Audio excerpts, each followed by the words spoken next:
Has your mom ever called you 17 times in 30 minutes and left no voicemail? Because mine did, and it almost ended everything. I still remember that morning like it burned into my brain. It was a random Tuesday in March, 2.5 years ago. I'm Matthew, most people just call me Matt, and I was 20, grinding away at my first real office job after community college. I usually kissed my mom goodbye around 8:15 before I left for work. She'd always yell, "Love you, be safe," from the kitchen while making her coffee. That day was no different, except it was. I got to the office, sat in a dumb meeting about spreadsheets, and my phone kept buzzing in my pocket.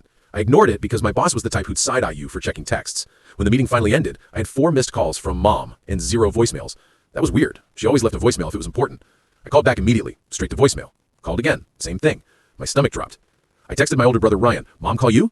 He replied right away, "Yeah, dude, like 20 minutes ago." She sounded off, slurring a little, kept asking if you were okay and if we all had food in the fridge. Thought she was just tired.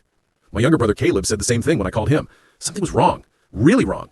I started blowing up her phone. Landline, cell, landline again, nothing. 15, 20 calls, no answer. My hands were shaking so bad I almost dropped my phone. I told my boss, "Family emergency, I gotta go," and bolted out of there without waiting for an answer. I sped home doing 95 on the highway, praying the whole time I wouldn't get pulled over. I live about 35 minutes from the office. I made it in 22. I ran through the front door yelling, "Mom!" And that's when I saw her. She was on the living room carpet, on her side, foam coming out of her mouth, vomit everywhere. Her eyes were half open, but nobody was home. I screamed, like actually screamed, and dropped next to her. I shook her, slapped her face lightly, yelled her name, nothing.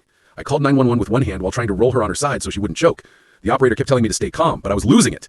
While the ambulance was on the way, the paramedics told me to find her ID and any meds she was on. I ran to her bedroom, ripping open drawers, and that's when I found the note on her nightstand. It was in her handwriting, on that yellow legal paper she loved. Matthew, Ryan, and Caleb. I'm so sorry. I can't keep doing this. The pain is too much every single day. Matthew, I'm sorry I won't be here for your 21st birthday next month. Take care of your brothers. I love you all more than anything. Mom. I stood there frozen, holding that note, while sirens got louder outside. The paramedics rushed in, started working on her, asked me a million questions I couldn't answer because my brain had shut down. They narked her with something, got her breathing again, loaded her on the stretcher. I followed the ambulance in my car, clutching that note like it was on fire.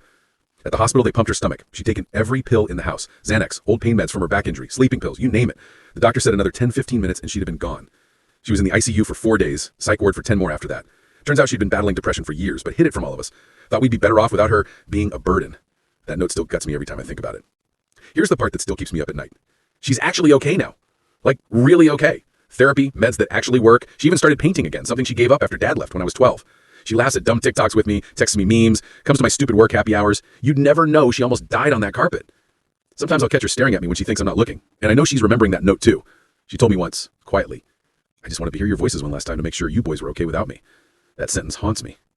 So, yeah, if your phone rings 17 times and it's your mom with no voicemail, answer it. Drop everything and answer it.